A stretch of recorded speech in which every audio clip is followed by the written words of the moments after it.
So this is 1+ hour of fun facts to listen to while you're falling asleep or doing whatever you're doing. It's a compilation of most of my videos this far. I hope you enjoy it. All right, let's get to it. All right, we're going to look at cells today. Your body has a bunch of little tiny Pac-Mans inside of it. Yeah, it's really cool. They're part of your immune system. They're called phagocytes. P-H-A-G-O. That means like to swallow or to engulf. That's the part of the word that means that. But phagocytes, there's a couple kinds of them. One is monocytes. And what these guys do, these are cells, and they go around and they look for foreign cells that aren't supposed to be there, and they engulf them.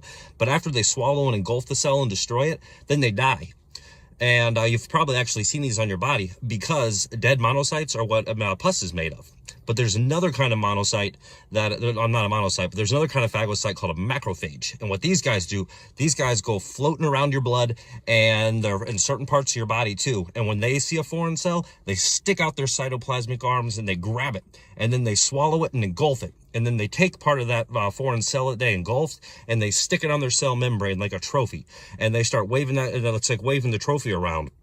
And then other cells of your immune system will see that and know that that's a foreign thing, and it starts activating them and activating an immune response. But it's really cool.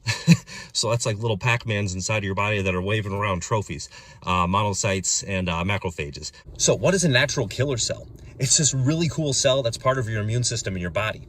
It goes and it floats around inside of your body, and it finds part of your cells. It finds your cells that are infected by viruses or cancerous or other things, and it destroys them in a process known as apoptosis. What it does is it pokes it with an enzyme and causes it to die. Yeah. So how does it tell cells that are healthy from unhealthy cells? Well, you see, healthy cells, they have this thing on their membrane, and it's called MHC1. It stands for Major Histocompatibility Complex, and it has proteins on it. But when a cell becomes infected by a virus or cancerous, it'll change those proteins on the MHC. So it's pretty much kind of like waving a flag saying, hey, come attack me. So the natural killer cell will come, poke it with this enzyme, kill it, and that's how your body protects itself from like viruses and cancerous cells and other things. Well, at least that's one way. Your body has many, many defenses, but that's one way it does it. So what is a cytotoxic T cell? Well, you see, a cytotoxic T cell is part of your immune system. They're really cool. What they do is they go and float around your body, and your cells that become infected by viruses or cancerous, they have a protein on them. And whenever they become infected by a virus or a cancer or something, they put parts of that virus or whatever is on that protein on their cell membrane, and it's kind of like a flag saying, hey, come here, kill me, I'm not good, kill me.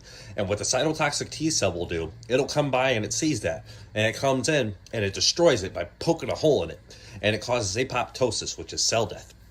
So cytotoxic T cells float around your body looking for those cells infected by cancer or viruses or other things that are waving that flag, and they attack it and kill it.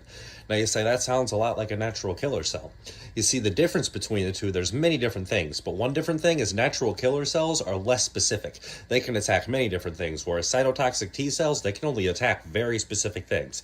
Natural killer cells move faster. They can attack more soon, whereas cytotoxic T cells, they take a longer time to act. They use sometimes days or even weeks. And another thing is natural killer cells, they are just part of your immune system from former precursor cells, but T cells get their name because they have to mature in the thymus gland up in your throat area.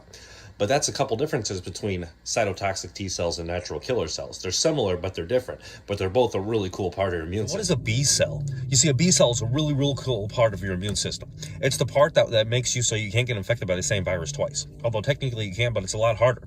You see, what happens is every B cell inside of you has specific proteins on it. No two B cells have the exact same kind of antibodies on them. And what they do is they go floating around your blood. And whenever they find a foreign virus or something that they match to, they go into like insane mode, and they start cloning themselves over and over and over and over and over and over.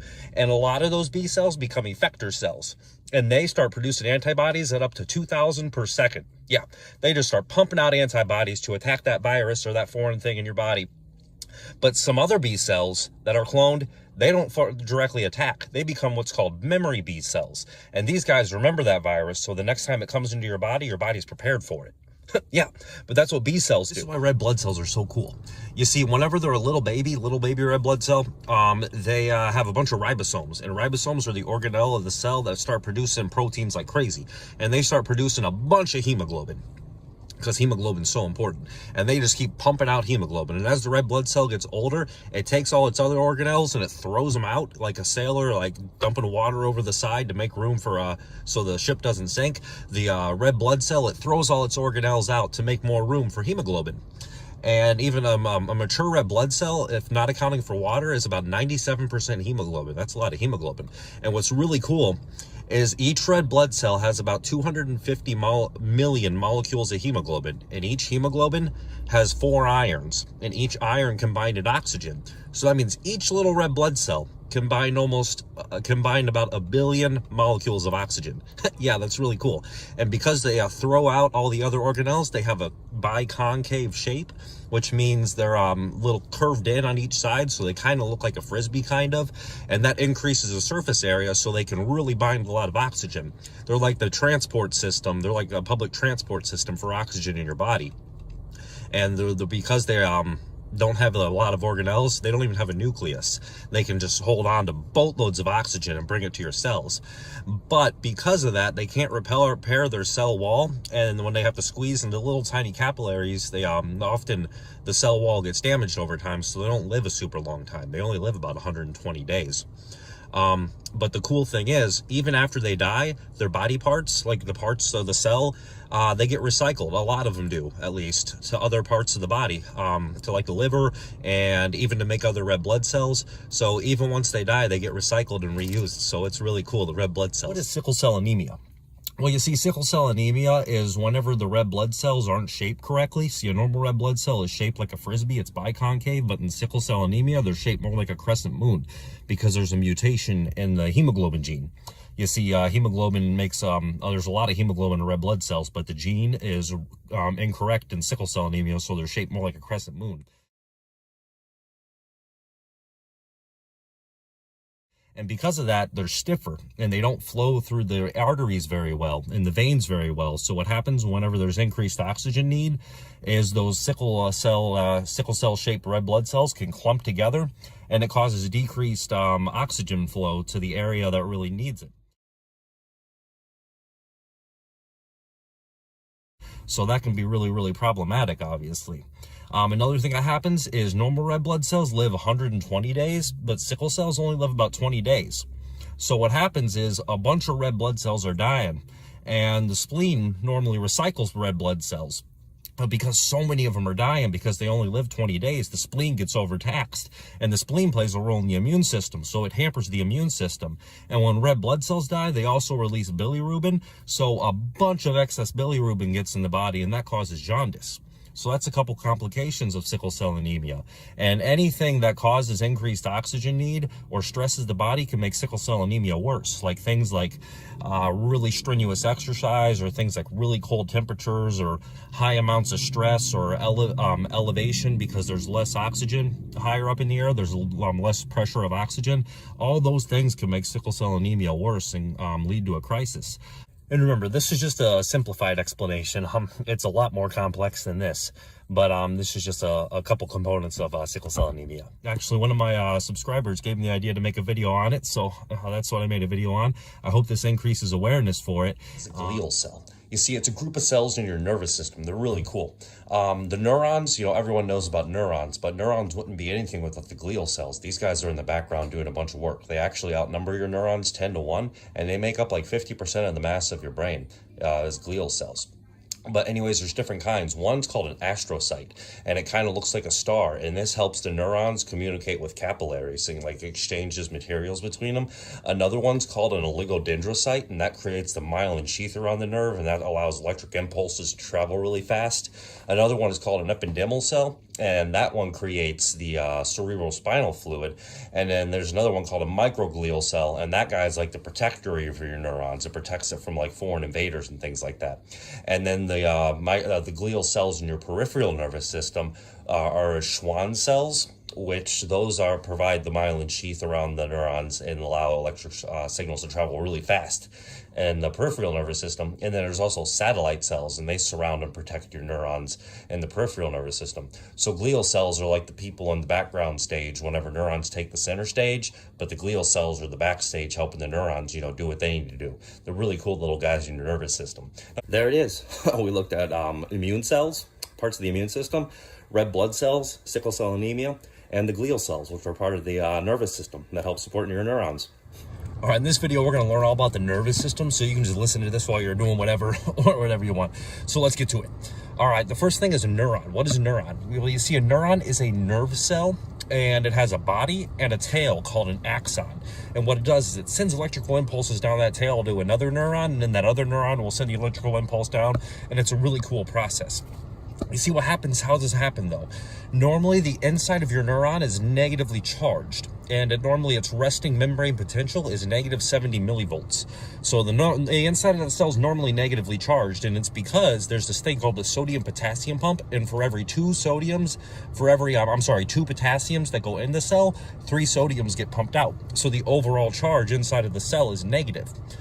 But what happens when an action potential happens, like if someone pokes you or there's some kind of stimulus, a bunch of sodium channels along that tail will open up, and a bunch of sodium flows inside of the axon, and it flows inside of the neuron. And then what happens is an electrical impulse will go flying down that neuron. Then when it gets to the end of the neuron, it gets converted to a chemical signal by a neurotransmitter. And then little neurotransmitters will float across this gap between two neurons, which is called a synapse. And it's kind of like throwing paper airplane messages to each other in class. But the neurotransmitters can be things like acetylcholine or dopamine or norepinephrine or serotonin, like all sorts of things. And then those bind to the next neuron, and then they cause an electrical signal to go down the next neuron. So what happens is an electrical signal is converted to a chemical signal at the end of the first neuron.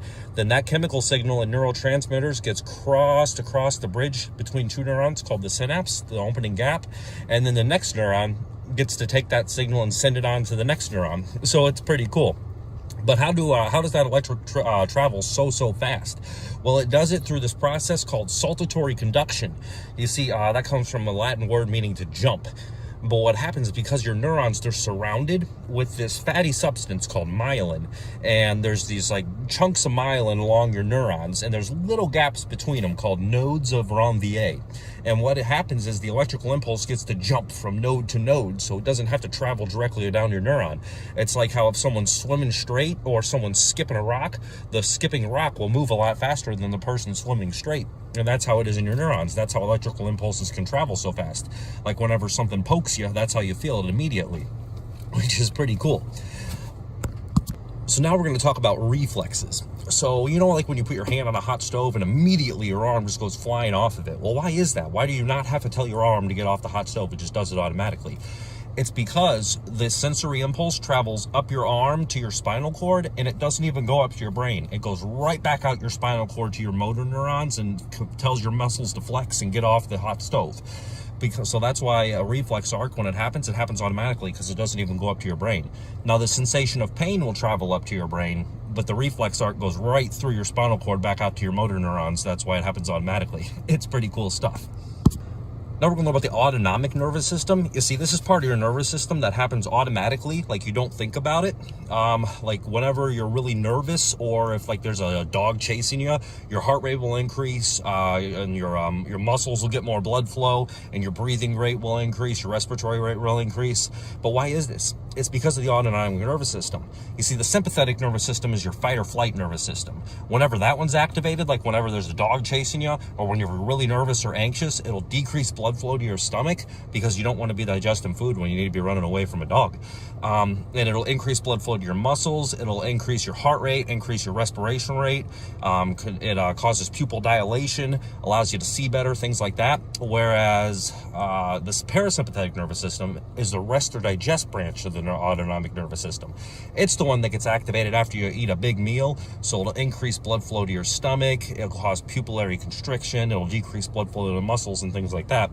But that's two branches of your autonomic nervous system and how they work. They're like two sides of a coin that help you stay in homeostasis, which is stay in a good balance for all your chemicals and everything inside of your body. Now, there's also these super cool cells that support your neurons, because neurons get front center stage. You know, they're always the famous ones, but there's these super cool cells called glial cells. They help support your neurons. I got a video about them. I'll actually show it now.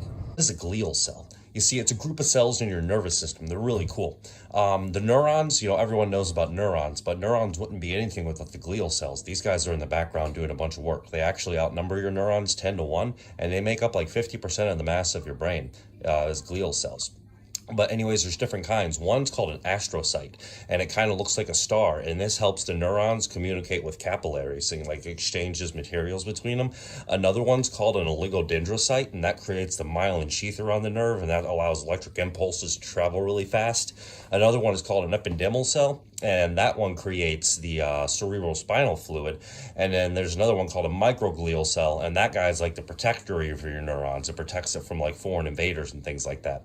And then the glial cells in your peripheral nervous system are Schwann cells, which those provide the myelin sheath around the neurons and allow electric signals to travel really fast in the peripheral nervous system. And then there's also satellite cells, and they surround and protect your neurons in the peripheral nervous system. So glial cells are like the people in the background stage whenever neurons take the center stage, but the glial cells are the backstage helping the neurons, you know, do what they need to do. They're really cool little guys in your nervous system. So as you can see, glial cells are really important to neurons, and some of them, like we said, form that myelin sheath that we were talking about earlier that helps those electrical signals travel really fast. And there is also a different way to classify your nervous system between the central nervous system and the peripheral nervous system. You see, your central nervous system consists of your brain and your spinal cord, and your peripheral nervous system consists of everything on the periphery or the outside. So that's another way scientists classify the nervous system. And we'll finally wrap it all up with the brain. The brain has 4 lobes, and each lobe does a different thing. Now, the brain's way more complex than this. Remember that. The brain works as a whole, but this is a really simplified explanation. You see, the frontal lobe, it plays a role in reasoning and like concentration, thinking, higher like problem solving, things like that. Your temporal lobe is where your auditory cortex is, and so that plays a role in hearing. Your occipital lobe is in the back, and that plays a role in your vision. And that's why when you hit the back of your head, you see red, because it's your occipital lobe, and it goes across the neurons, the optic chiasm to your eyes. But in the parietal lobe is right behind the frontal lobe, and it has the somatosensory cortex. It's the part of the brain that allows you to feel. Like whenever you poke something, you feel that. That's your somatosensory cortex. And remember, that's a very simple explanation. The brain works as a whole. And finally, we ended up with this: neurogenesis. This is when the brain creates new neurons, coming from neurogenesis. Genesis meaning beginning. So it can even happen in adults, which is really cool whenever new neurons are created. And the neurons can also like branch out in different areas and form different things. The brain is very complex and very interesting. But that's another fun fact for you. Here's some fun facts about baseball. All right, let's get to it. You know that every single new baseball in Major League Baseball is rubbed with mud? Why is this? Well, it's because baseballs, whenever they're first made, are super slippery and super shiny, so they rub them with what's called magic mud to help get a better grip for the pitcher. And if I remember correctly, all the mud that they get is sourced from this secret location along the Delaware River. Did you know the fastest pitch ever recorded was 105.8 miles an hour? Yeah, that's really moving. It was thrown back in 2010 by Aroldis Chapman. He played for the Cincinnati Reds then. He plays for the Boston Red Sox now. But yeah, that pitch was really moving. Fun stuff. Did you know the Tampa Bay Rays have a 10,000-gallon tank in their right center field with stingrays in it? And you can actually like touch and pet these stingrays? Yeah. Their barbs are flipped, so they're safe to interact with. But they have a 10,000-gallon tank in right center field that you can interact with stingrays with from the Florida Aquarium. Yep. Fascinating. Did you know the Miami Marlins baseball team used to have 2 450-gallon fish tanks behind home plate? Yeah. I believe they were taken out. I believe it was in 2021 or 2022, sometime around there. But they used to have 2 450-gallon fish tanks behind home plate. I really hope they didn't get hit by a foul ball. Man, they were actually worried that, all the noise in the stadium would be bad for the fish in the tank. But eventually they were removed. Yep. Shohei Ohtani is absolutely insane. Last year, he was the first person ever to have 50 home runs and 50 stolen bases in one season, so he set his own 50-50 record. And this year, he did it again. He set his own 50-50 record, being the only person in baseball history to have 50 strikeouts and 50 home runs. Absolutely insane. This person had a baseball rule made pretty much because of them. It's called the Shohei Ohtani rule. You see, in 2022, before then, if a starting pitcher, was also the designated hitter, after the pitcher was pulled, they could no longer designate a hit. But after 2022, when the Shohei Ohtani rule was introduced, the designated hitter can stay in the lineup as a designated hitter. So people like Shohei Ohtani, when they were the starting pitcher, he could still designate a hit even after he was pulled as a starting pitcher. It is also used to encourage other two-way players. But yeah, he pretty much had the rule made almost because of him. Fascinating. So this guy hit a baseball 3 times in one swing. Well, how is that? Well, you see, what happens is there's this rule where you can't hit a baseball more than once in baseball in one swing. But there's a stipulation that if the bat breaks, then it can be hit again. So Hunter Pence was this guy, and he was playing for the San Francisco Giants in the NLCS Game 7, and he swung his bat with the bases loaded, and the bat broke and hit the ball again twice while in the air. So the bat hit the ball 3 times, because the broken bat hit it, threw the fielder completely off, and he hit some runs in to score. Yeah, crazy. So that guy in one swing hit the ball 3 different times. So this guy in baseball got tagged out, but he wasn't out. Well, how did that happen? You see, his name was Justin Turner, and he plays for the Toronto Blue Jays. It happened earlier this year when they were facing the Cleveland Guardians. He was stealing second, and while he was sliding into second base, his helmet came off of his head, and the person came in to tag him, but he tagged his helmet was like between his chest area and the bag, and the defender tagged his helmet. But since his helmet wasn't on his head, it was near his chest area, it acted like as a shield and prevented him from getting tagged out, so he was safe at second base. Crazy stuff. Now, if the helmet was on his head and it was tagged, he would have been out. But because the helmet was not on his head, the rule states that he's safe. Well, this guy hit a home run, struck out, and didn't even hit the ball at the same time. How is that possible? Well, it's possible due to the 3rd strike drop rule. You see, if a batter swings and misses on the 3rd strike, but the ball hits the ground, the catcher's either got to tag that batter or throw the ball to first to get him out. But if the catcher doesn't do that and he gets the first, he's safe. So what happened is during this Japanese high school team, this guy was batting. He swung and missed on the 3rd strike. The ball hit the ground and the catcher never tagged him. Catcher never threw the ball to first. His coach told him to run. So he ran all the way around the bases. There were even other players on the bases. So he had a multi-run home run and he struck out and never even hit the ball all at the same time. His team went on to win the game. That's crazy. This MLB player signed a $765 million contract for 15 years. It's a 15-year contract. His name is Juan Soto. It's the largest contract ever in MLB history up to this point. It's a lot of money. That's crazy. Green monster in baseball. You see, it's a 37-foot, 2-inch wall in the left field at the Boston Red Sox Stadium. Yeah, so if you hit a home run, you really got to hit it super high to get over the Green Monster. The reason it's called the Green Monster is it's a green wall. But yeah, 37 feet, 2 inches tall. So yeah, you better sock the ball if you want to get a home run over that left field wall in the Red Sox Stadium. This guy is the only catcher in MLB history to have at least 50 home runs in a season. His name is Cal Raleigh, and as for the recording of this video, he plays for the Seattle Mariners. Yep, only catcher to have at least 50 home runs in a season. That's a lot. Yeah, he's a second switch hitter ever also to have at least 50 home runs in a season. Yeah, fascinating stuff. So this has been some interesting facts about baseball. Like, comment, share. Today we're going to learn about birds, and we're going to start it all off with this crazy fact about emperor penguin dads. Then we're going to dive into some interesting stuff about kingfisher birds. We're going to follow that up with some interesting facts about seagulls, chickens, hummingbirds, and corvids, which are like crows, ravens, rooks, birds like that. And then we're going to learn an interesting fact about roadrunners. And finally, we'll wrap it all up with some fun facts about Quaker parrots. And if you wait till the end of the video, you'll get to meet our Quaker parrot, Picasso. All right, let's get to it. When emperor penguins first lay their eggs, the mom goes out for 2 months, and she goes out and hunts for fish. And the dad will stay behind with the eggs for 2 months and not eat. Yeah, that's a long time. And the mom comes back 2 months later with the belly full of fish, and she regurgitates it and feeds it to her babies, you know, like penguins do. And that's when the dad gets to go out and hunt for fish. But for 2 months, he doesn't eat. That's crazy. You know, like kingfishers dive into the water to catch fish. They can go up to 100 miles an hour. Yeah. And whenever they catch onto their prey, their head stays still. So the rest of their body will be moving, but their head stays still. It's crazy. But yeah, they're a very, very fast bird. Sometimes they'll fly and they'll also get stuck into things and they'll hang there. So sometimes like people need to come by and help them out. But yeah, the kingfisher, absolutely nature's little like expert fisherman. You know what the Shinkansen bullet train in Japan was modeled after the kingfisher? Yeah, you see, the kingfisher is so aerodynamic and adept at catching fish, it can dive down into the water up to 100 miles an hour, that they modeled the tip of the train off of it.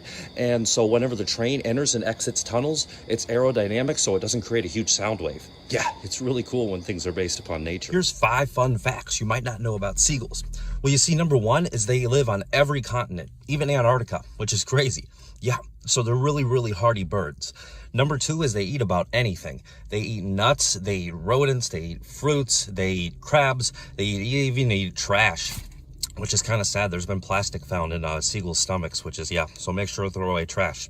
Number 3, there was a study done, and what it showed was that when a human ate in front of a seagull, the seagull was more likely to eat what the human ate. So they like to mimic human behavior in that way, at least. Yeah, fascinating stuff. Number 4, sometimes they'll grab a crab and fly up really high and drop it and crack it. That way they can eat it. Yeah, interesting stuff. And number 5, the smallest seagull has a wingspan of 2 feet, whereas the largest seagull has a wingspan of 5 feet. That's a pretty big seagull. Here's 5 fun facts you might not know about chickens. Number 1 is that a hen can lay anywhere from 250 to 300 eggs a year.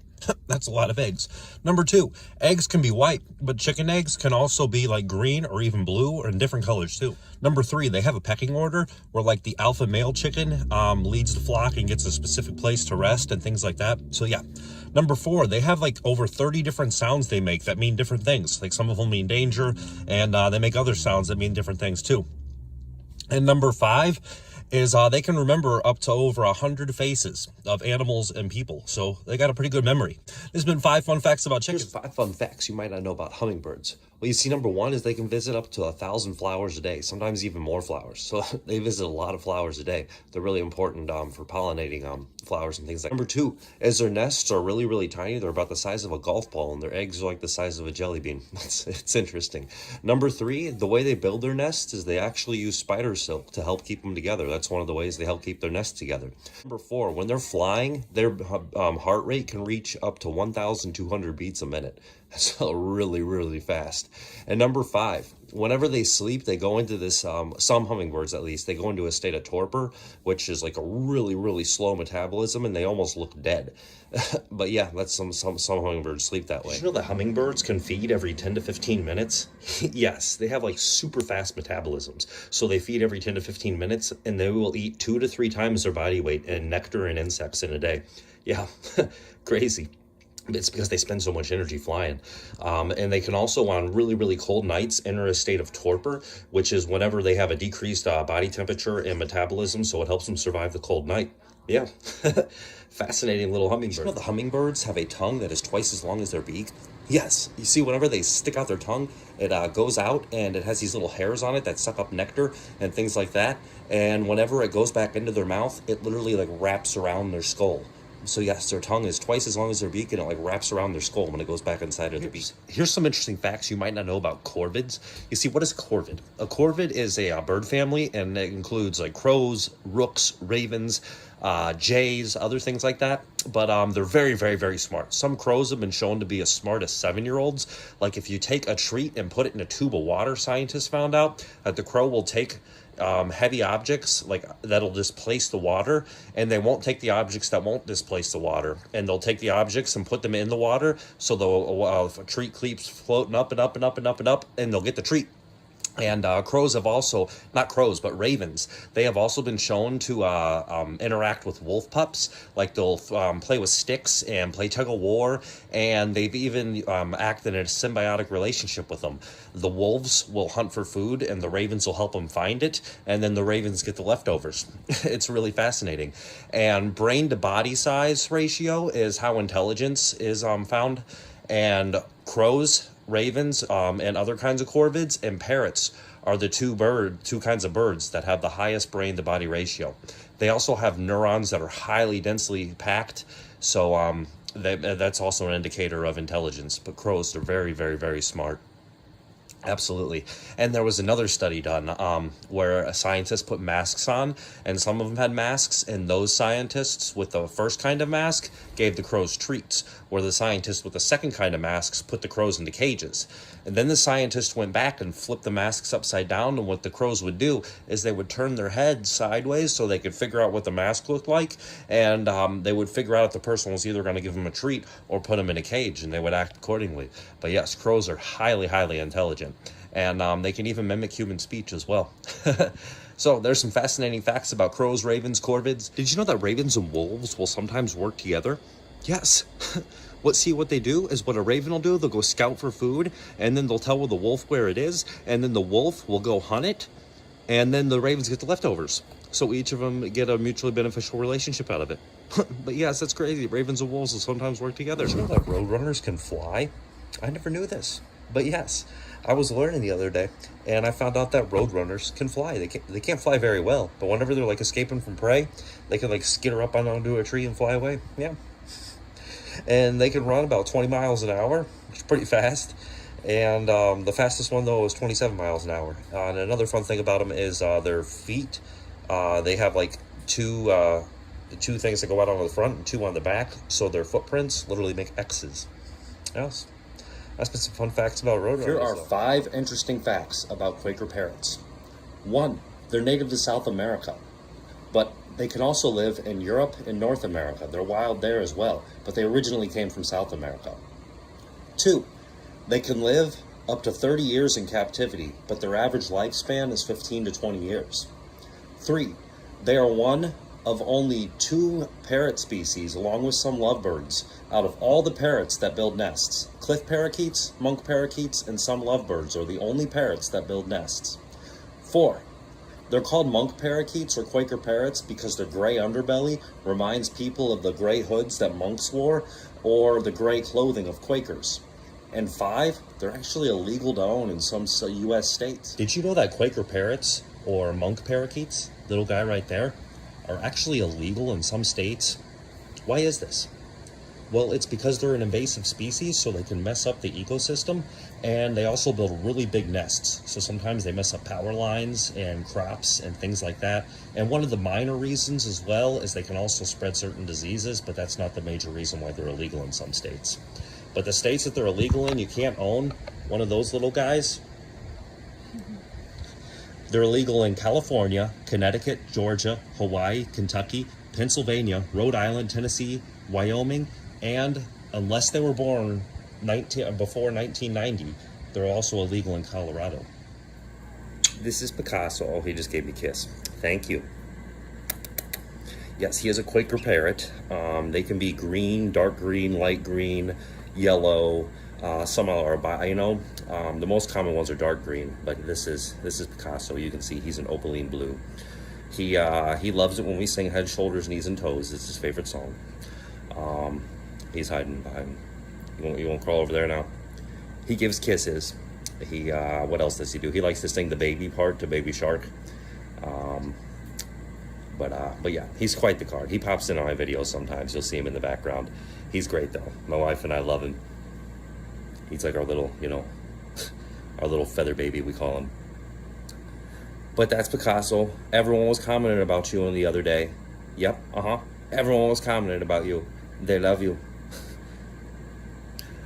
All right, but there he is. So that's been some fun facts about emperor penguins, kingfishers, seagulls, chickens, crows, ravens, rooks, hummingbirds, Quaker parrots, and roadrunners. Here's 10 things that were discovered by accident. All right, let's get to it. Number 1 is Dippin' Dots. Yes, like the ice cream little Dippin' Dot treats they eat at baseball games or other places. Dippin' Dots were invented by accident. You see, back in the 1980s, Kurt Jones was a scientist, and he worked on flash freezing technology in his daytime with nitrogen. And he decided one night to just flash freeze with nitrogen some ice cream, and Dippin' Dots were born. Number 2, Slurpees. Well, you see, back in the 1950s, there was this owner of a Dairy Queen. His name was Omar Kindlich. And his not his ice cream machine, but his fountain drink machine broke down one day during a really hot day. So he decided to take some of the bottles of pop and put them in the freezer. And what he found whenever the bottles of pop came out is they were like Slurpees. And thus Slurpees were born. Number 3, the slinky. Well, you see, back in 1943, Richard James, he worked on naval warships, and he worked with a lot of mechanical springs on naval warships. And one day, one of his springs got away from him and decided to spring down the stairs, and it did it in a really funny fashion, like a slinky goes down the stairs, you know? And he had this bright idea, and the slinky was created. Number 4, spray on skin. Well, first of all, what on earth is spray on skin? It's actually kind of, it's literally like skin almost that you spray on. You see, back in the early 2000s, there was these scientists in Australia. They were working on burn recovery victims, like how they could help their skin heal.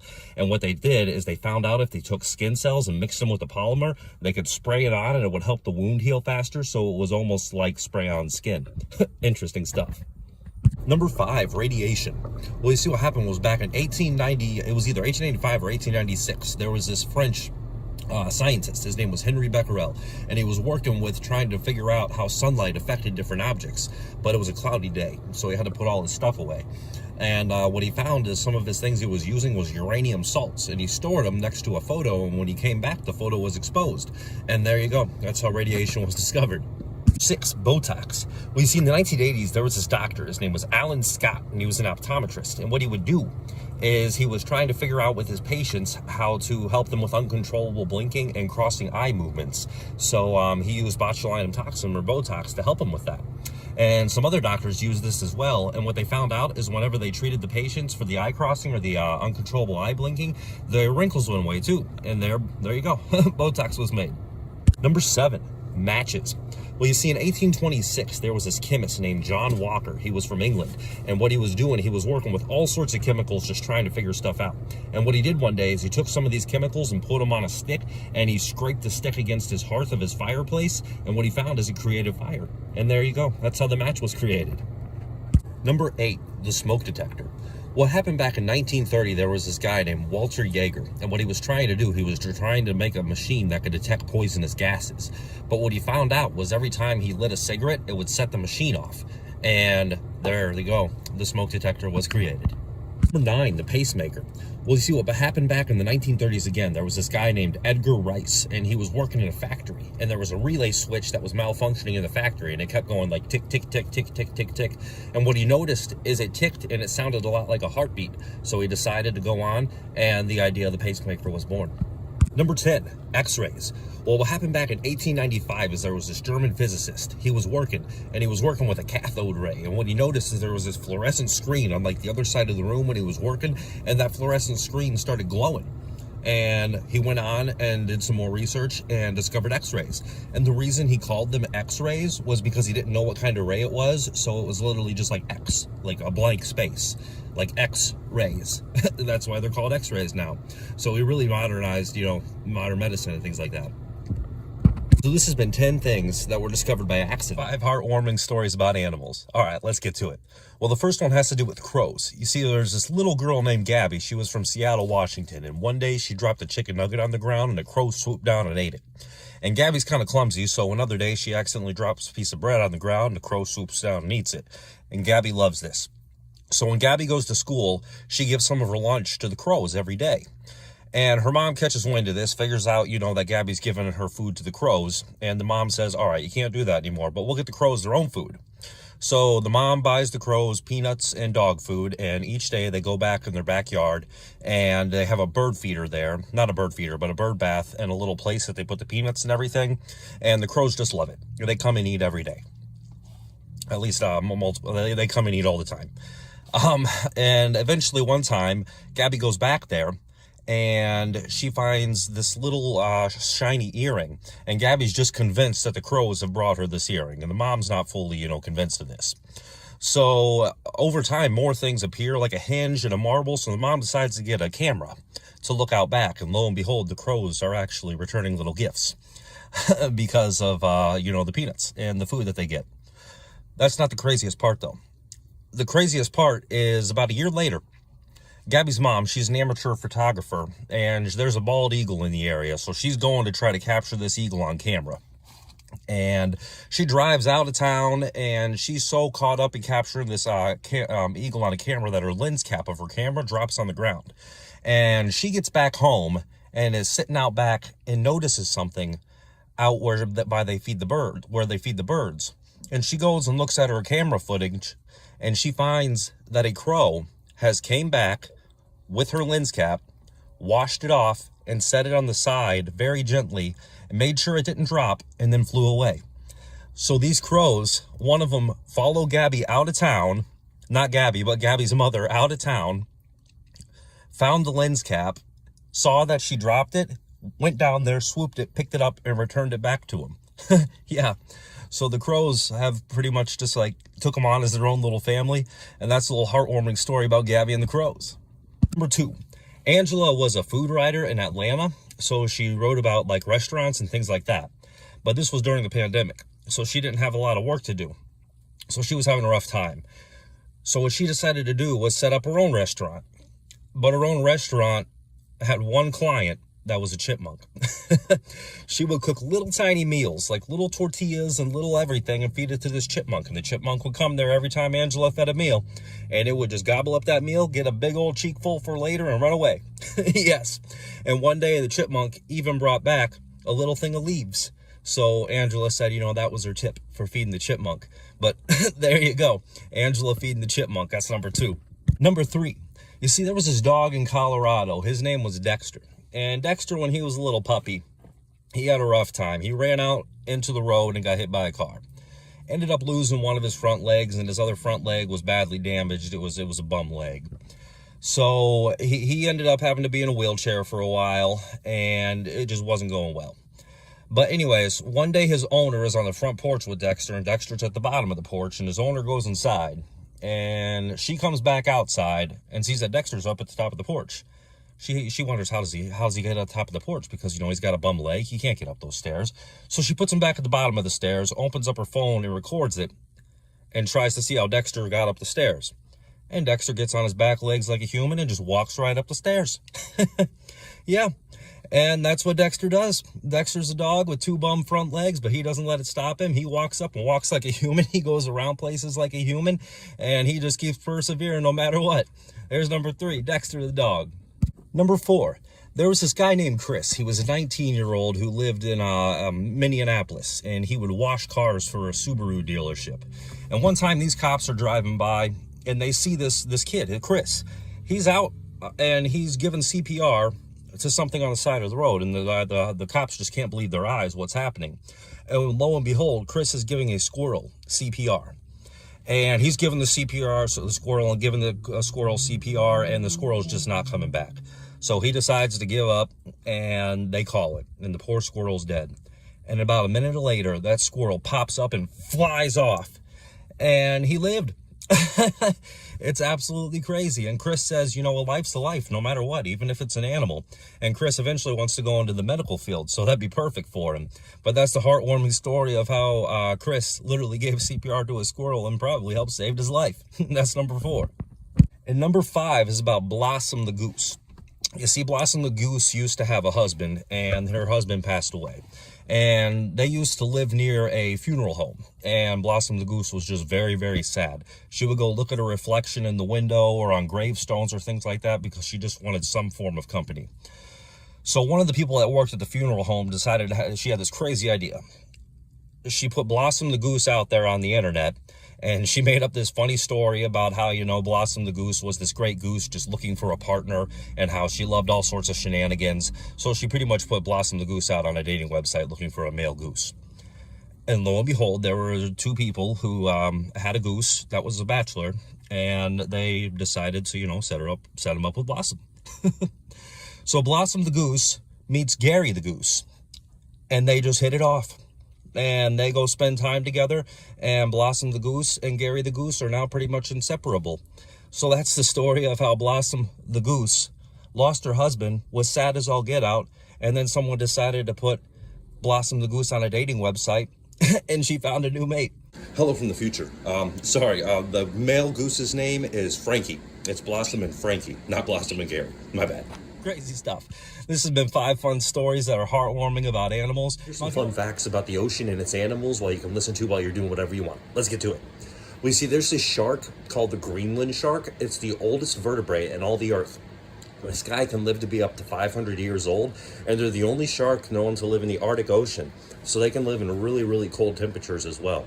Another interesting fact about the Greenland shark is their flesh is toxic because it contains a lot of ammonia, so they smell like the urine. And when sled dogs eat it, they get what's called shark drunk, which is really, they get like really sick.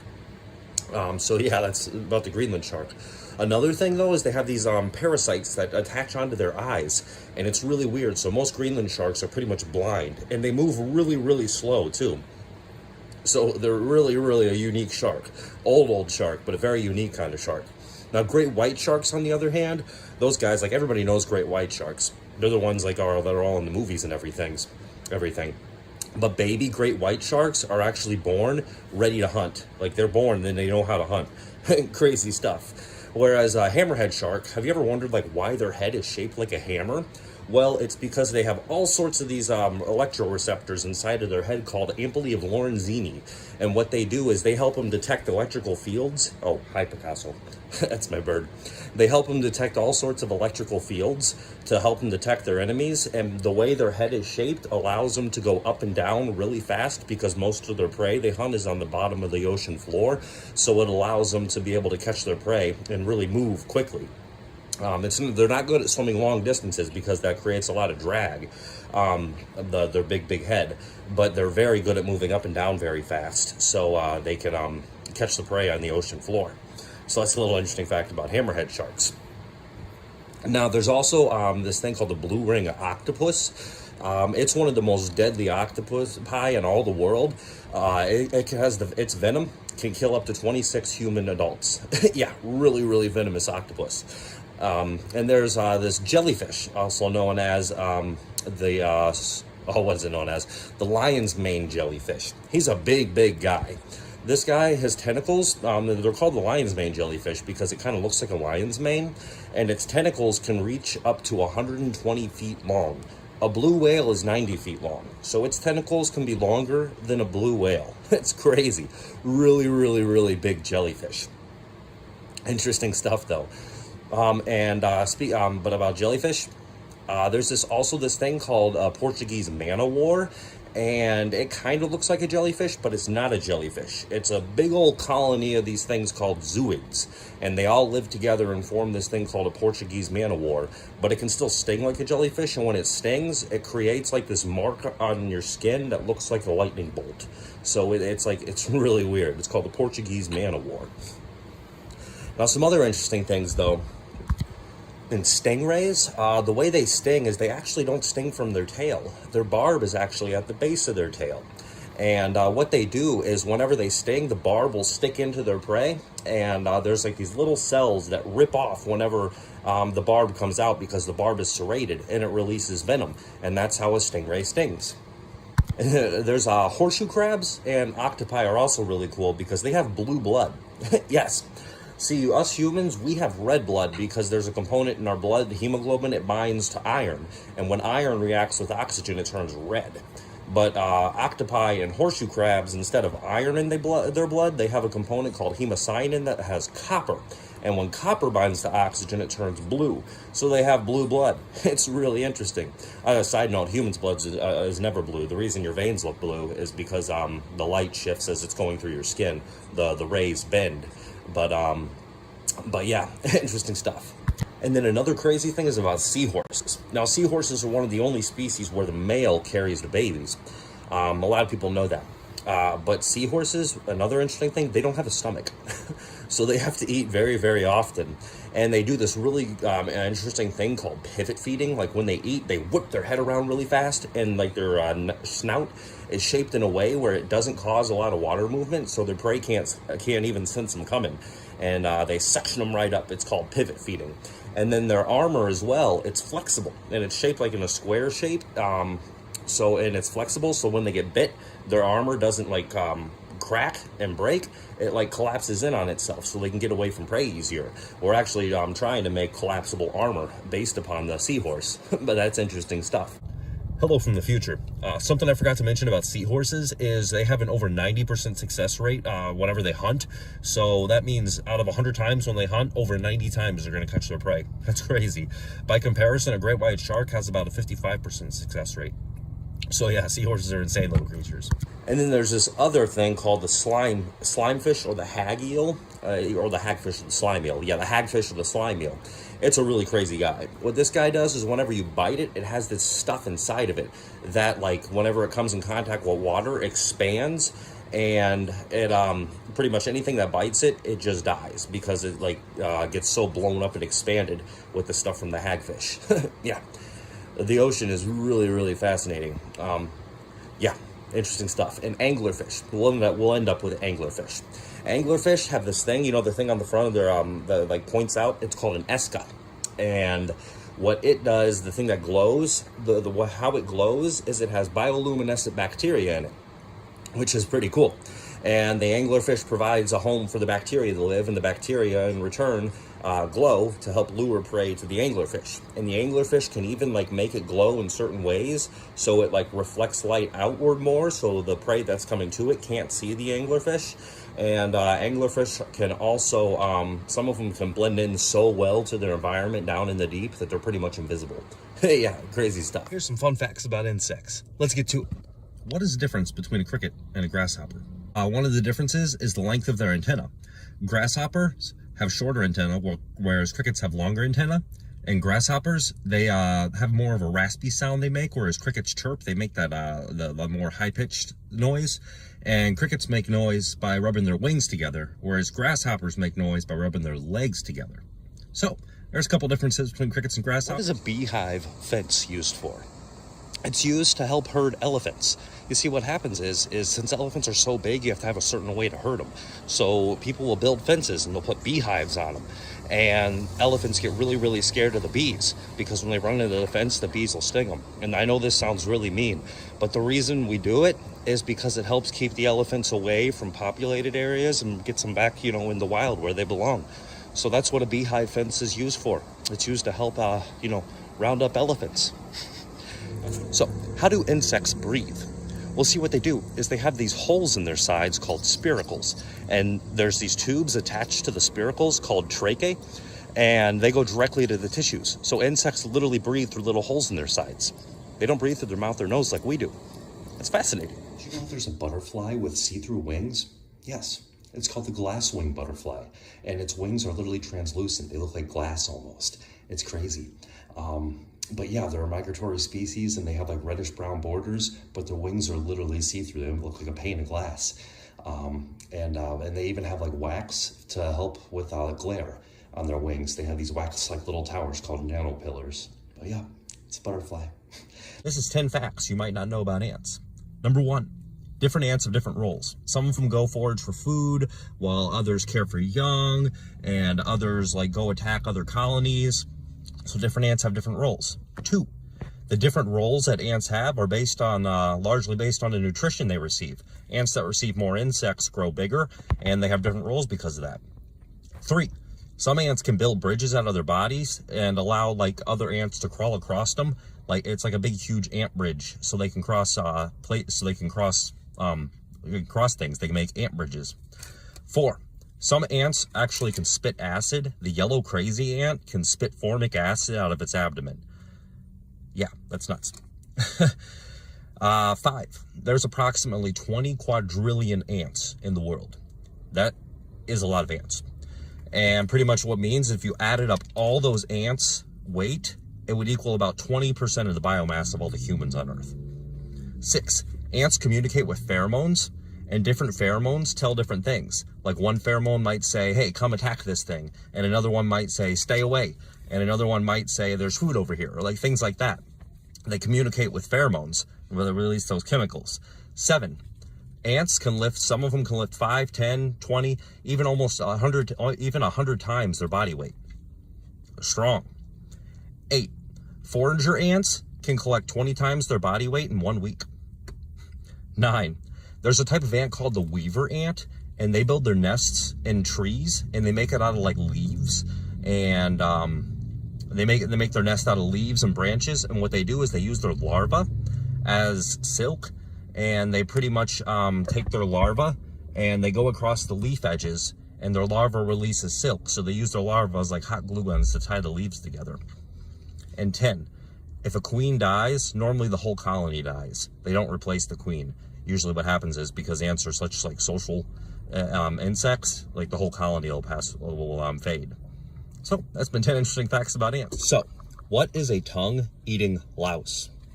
Pretty much, I had a comment on one of my other videos, and I looked them up, and pretty much what they do is they're parasites, and they'll go and they'll swim around in the ocean for up to 3 years, living on yolk reserves that they use for energy, and eventually they'll make their way to a fish, and they'll wiggle its way through the fish's gills, and they'll like insert themselves on the fish's tongue-like structure, and they'll start sucking blood and living and reproducing on the fish's tongue. And like they can like latch on to snappers and trout and other kind of fish. And yeah, that's really, really interesting. So why are insects attracted to light? Well, for the longest time we thought it was because of the heat source, but scientists did some studies with LED lamps which barely emit any heat, and they found out that wasn't true. See, what we found out is that insects always fly with their back toward the light because they have certain receptors in their back that detect light. So their back is always toward the sun or toward the moon. And the reason they do this is because it helps them orient themselves. It helps them know which way's up, which way's down. It helps them know, like what time of day it is, so they know like when to pollinate flowers, when to go hunting for food, and things like that. But what happens when an insect gets close to another light, like a street lamp or a big porch light or something, they get confused and their back orients toward it, and they'll just fly around in circles around that light for the longest time because they're confused and they don't know which way's up from down. So that's the reason why insects seem to be attracted to light. It's because it confuses them. So the next time you see a bug flying around a lamp or something, help him out. Get him out of there so he can find his way back home. So here is some fun facts about dragonflies. Dragonflies can actually see in ultraviolet. I didn't know that. It helps them hunt. And they have different parts of their eyes can see different wavelengths of light better. It's so they can contrast the sky, the blue sky, from their prey. Dragonflies also can individually control every one of their 4 wings because they have muscles that are directly attached to the wing. So that's how they can like fly forward, backwards, left, right, up, down. They can fly in all 6 directions, and they can control their wings independently of one another. And dragonflies used to have 70-centimeter wingspans, which is like, I believe, around 2.5 feet. So they used to be huge. And they're the animal with the highest amount of success rate in their hunting. They have like an over 90% success rate in hunting because they're able to not only chase their prey, but they're able to predict where their prey is going to go and catch it in mid-flight. And they also sometimes will steal insects from spiders, like from their spider web. Yeah, they're pretty ferocious beasts. So this has been some fun, interesting facts about dragon. So what is the difference between a moth and a butterfly? Well, you see what it is. What it is moths tend to have more featherly like antenna, whereas butterflies have more club-shaped antenna. And another difference is moths are more out at night, whereas butterflies are more out during the day. And another difference is the way they rest. Butterflies normally rest with their wings pointed up vertically, whereas moths normally rest with their wings like in a tent-like fashion. So that's the difference between a moth and a butterfly. Butterflies taste with their feet? Yeah, here's 5 fun facts you might not know about butterflies. Number 1 is that they taste with their feet. Yeah, that's interesting. Number 2 is that the largest butterfly has a wingspan of 12 inches or 1 foot. That's a big butterfly. Number 3, they can see a larger range of colors than we can. Yeah, they can even see in ultraviolet. It's pretty cool. Number 4, they're found on every continent except Antarctica. Yep. And number 5, they're cold-blooded, and they have to maintain their body temperature around 85 degrees Fahrenheit. And when it gets colder, they'll either bask in the sun or they'll shiver their wings to warm up. But yeah, there's 5 fun facts you might not know about butterflies. Did you know there's an insect that made its way to America most likely in 2012? The eggs made it through a shipment of cut stone in 2012. It only just got here. You see, they're native over to the eastern part of the world, where, like, I believe Japan and a couple other countries, it's called the spotted lanternfly. And they're very, very invasive. What they do is they eat a bunch of crops, particularly corn and soybeans, which are big crops in America, and their waste is super, super sweet because it's got a lot of sugar in it, but it grows mold. And they're very invasive species. They wreak havoc, and they're causing all sorts of problems. But they just got here in 2012. So that's not that long ago. Crazy. You learn something new every day. Did you know that ants perform amputations? Yes. Some ants, whenever they have like an infected limb or something, another ant will come by and will amputate it. It'll amputate the limb of its nestmate. Yeah. They're really smart. Fascinating little creatures. Absolutely. They're like little surgeons. Did you know that ants collect their dead? Yes. You see, what happens is whenever an ant dies, it starts to release this chemical called oleic acid. And the other ants will come by and they smell that and they know the ant's dead. And then they go and take it in a pile with all the other dead ants. Yeah, it's really weird. They actually collect their dead. And usually an ant will lay there for 2 days before the oleic acid starts going off of them and the other ants come by. And a fascinating thing, if you take a live ant and cover it in oleic acid, the other ants think it's dead, and they'll pick up the live ant and go throw it in the pile of dead ants. Yes. Poor guy. But yes, ants actually collect their dead and put them all in a big little pile. Here's 5 facts you might not know about the praying mantis. They're absolutely insane little creatures. Number 1, they're the only insect we know that can see in 3D. Yeah, cool. Number 2, some praying mantises can blend into their environment to attract their prey to themselves, and one of them is known as the orchid mantis, and it can actually attract insects to itself better than the actual orchid flower itself. Yeah, they can mimic the color of it, and they might even mimic the smell of the flower as well. Yeah, fascinating stuff. Number 3, some praying mantises actually eat birds and frogs. Yes, crazy. Number 4, whenever they strike, they can strike in as little as 1/10 of a second, and they have these little hairs on the ends of their arm areas that like go into their prey, so that helps them grip and really grip onto their prey. And 5, some praying mantises can change color depending upon the humidity. So like when they shed their exoskeleton, they will turn brown or green depending upon, lost my earbud. They will turn brown or green depending upon the humidity, so they can better blend into the environment. But yeah, there's 5 facts you might not know about praying mantises. Did you know there's a type of beetle that looks like a bumblebee? Yeah, it's like a beetle and a bumblebee, like if they were mixed together, that's what it looks like. It's fascinating. Its scientific name is known as the Euphoria enda, but it's also known as the bumble flower beetle, and they fly in such a way that when they fly, they buzz, so it kind of sounds like a bumblebee, I suppose, and they also pollinate. But yes, it's like a beetle that's like a bumblebee. It's fascinating. Did you know that beetles have 2 pairs of wings? Yeah, here's 5 fun facts about beetles you might not know. Number 1 is they have 2 pairs of wings. One pair acts as like a shield on their back, and the other pair they use as flight. 2, there's a beetle known as the bombardier beetle. It can actually like spray this chemical substance out of its abdomen that like scares away predators. Yeah, really crazy. It even makes a popping noise when it sprays it out. Number 3, dung beetles can bury up to 250 times their mass of dung in one night. So yeah, they're like nature's great little gardeners. Number 4, ladybugs are actually toxic to those animals that eat them. They taste really, really bitter. So that's why the bright colors indicate that they're really, really bitter. So they use that as a defense mechanism. And number 5, beetles are the type of, there are more types of beetles than any other insect or animal in the world. Yeah, fascinating stuff. Insects fly in the rain. Well, you see what they do is their wings have these little tiny air pockets, and whenever water hits an air pocket, water is more attracted to itself than it is to the air, so it just glides right on off. And all the energy in that air and that water droplet coming by, it dissipates over those air pockets, so it doesn't bang the insect and cause it to go flying. It just bounces and slides right off, and it even captures a lot of debris like a snowball rolling down a hill, so it gives them a little wash in the meantime too. Yeah, that's how a lot of insects fly in the rain. Not all insects though, not all insects have those little air pockets, but insects like dragonflies and butterflies do. Oh, there's a little fun fact for you. So how do insects survive in the winter? Well, you see, what some insects do is they can change the water inside of their body into a substance called glycerol, and it works as like an antifreeze. So that's how some insects can survive like the really harsh cold weather. Yeah. You see, how does a caterpillar form a chrysalis? You see, I always thought that they formed it from like, they just formed it on the outside and it's their outer exoskeleton just got harder. At least I think they have exoskeletons. But it just got harder. But no, that's not what happens. What they do is they actually form their chrysalis from the inside out, and they keep shedding their skin until they just become the chrysalis. Absolutely, yes. The chrysalis was inside all along. 5 facts you might not know about the cicada.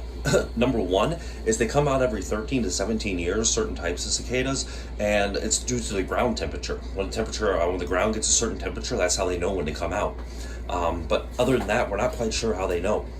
Number 2, each cicada species has a specific call, so the females and males know which ones to mate with. 3, they have most insects make noise by rubbing their legs together, but cicadas actually have a certain organ called a timbal. It's inside of their abdomen area, and when they move it, it bangs against the air sacs. They have 2 of them on each side, and it creates noise. Yeah, fascinating stuff.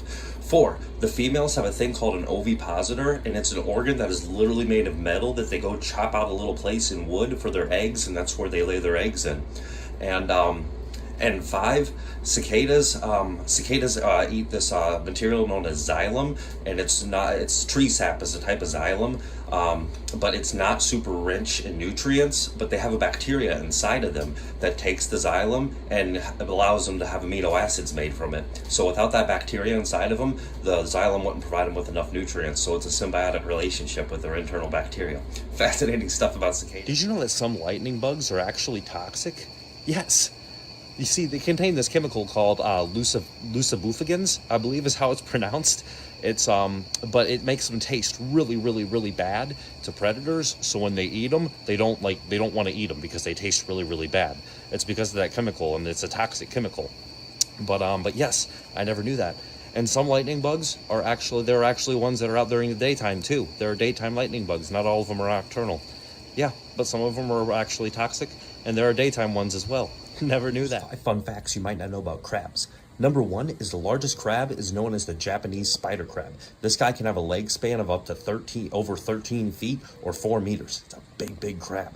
Number 2, they communicate by waving their claws and drumming their legs. So like when you see a crab doing that, they might just be trying to communicate. 3, if they get in a fight or if they lose a claw for any other reason, they can regrow it. 4, they can only walk sideways because their legs are like positioned in a certain way that they can only walk sideways. And 5, there's a difference between true crabs and false crabs.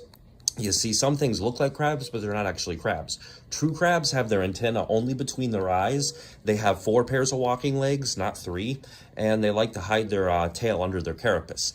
But false crabs don't do those things. But yeah, there's 5 interesting facts about crabs. You know that crocodiles can use ocean currents to surf, to travel long distances? Yeah, they use it to get from island to island and to travel long distances. Yep, I never knew this. One of my somebody commented on one of my videos. I think Fred Baton. Thank you. Yeah. But they use ocean currents to surf and go long distances. It's really smart. It's kind of like taking a subway or a train or a car, somewhere, because it does all the energy and they don't have to swim as hard. This jellyfish can grow up to 120 feet long. Yeah, it's known as the lion's mane jellyfish. You see, the longest one ever recorded had a 7-foot diameter bell, and it had tentacles that were 120 feet long. That's longer than a 90-foot blue whale. That's crazy. The largest ones are usually found up in the Arctic, cold waters. But yeah, it's called the lion's mane jellyfish. They can get really, really, really big. Did you know there are over 500 species of shark in the world, but only 10 have ever killed humans? Yes. See, that's crazy. You're more likely to die from popping a champagne bottle than you are from a shark attack. They're really not that scary. Only 10 species have ever been known to kill humans. Yep. There's over 500 species of them. So fascinating stuff. So I guess you don't have to be that afraid of sharks, but still be careful, obviously. You know there's such a thing as underwater waterfalls? Yeah. Well, see, how do they exist? You see, what happens is when cold water and warm water mix and they meet each other, the cold water is denser, so it'll go down and the warm water goes up and it creates an underwater waterfall. But yes, there is such thing as an underwater waterfall. Fascinating stuff. So here's some fun interesting facts you might not know about lobsters. You see, 1, the average lifespan of a lobster is 100 years. Yeah, they can live quite a long time. 2, the largest lobster ever caught was caught in Nova Scotia, Canada, and it was a little over 44 pounds. Yeah, huge lobster. 3, they actually use the bathroom out of their faces, like by their antenna. Yeah, interesting. 4, they taste with their legs. They have little hairs on their legs, and that's how they taste. Yep. And 5, they can regenerate their claws and tails, like if they fall off during a fight, and other parts of their body as well. Yeah, there have been 5 little interesting facts about lobsters you might not know. Did you know there's a type of octopus called the blue ring octopus? Yes, it is one of the most venomous octopi that exist per size. And what it is it has like an iridescent blue color, and it has venom that can kill up to 26 adult humans. Yes, it's crazy. Very, very, very venomous. He's a little guy too. He's not too big usually, but it's called the blue ring octopus. Fascinating. Crab, known as the smoothbox crab, and he's just the best husband ever. Anytime his wife is in danger, he just picks her up in his little arms his little claws, and he skitters away. And he makes sure that she's nice and hidden before he buries himself in the ground and hides. Yes. He's the most protective little husband. Smooth box crabs, they do it. Look it up. It's fascinating. And also, when you look at them, sometimes they're shy. They'll cover their eyes with their claws, and they'll spit water at you. Yep. But it's just a nice little fascinating husband. I think next time me and my wife are in danger, I'm just going to pick her up and go hide in the ground. Yep. No, I'm joking. But it's fascinating. Smooth box crab. Absolutely adorable. So how does a great white shark tell other great white sharks nearby to not eat its prey? Well, you see what happens is whenever a great white shark catches something and its prey is floating near the surface, all the great white sharks around it will have this contest where they slap their tails at the water, and whoever gets the most tail slaps gets the prey. So yeah, that's pretty much what sharks do. They slap their tails, and whoever wins the tail slapping contest gets the prey. Fascinating. Did you know that some anglerfish can pretty much turn invisible? Yeah, you see what they have is, since they're way deep down, sometimes their skin will absorb a bunch of light and pretty much turn them pitch black. And since they're so deep down in the ocean, they pretty much turn invisible. They have like cloaking devices, some of them do. Yeah, it's fascinating. Because yeah, like I said, they can absorb so much light that they turn pitch black and just blend in with their surrounding environment. So the predators and prey that they have, they can't catch them, they can't find them, and they can't see them. But yeah, that's quite fascinating. So how does a deep sea anglerfish's lure glow? Well, you see what happens is that appendage that comes off the front of their head is called an esca.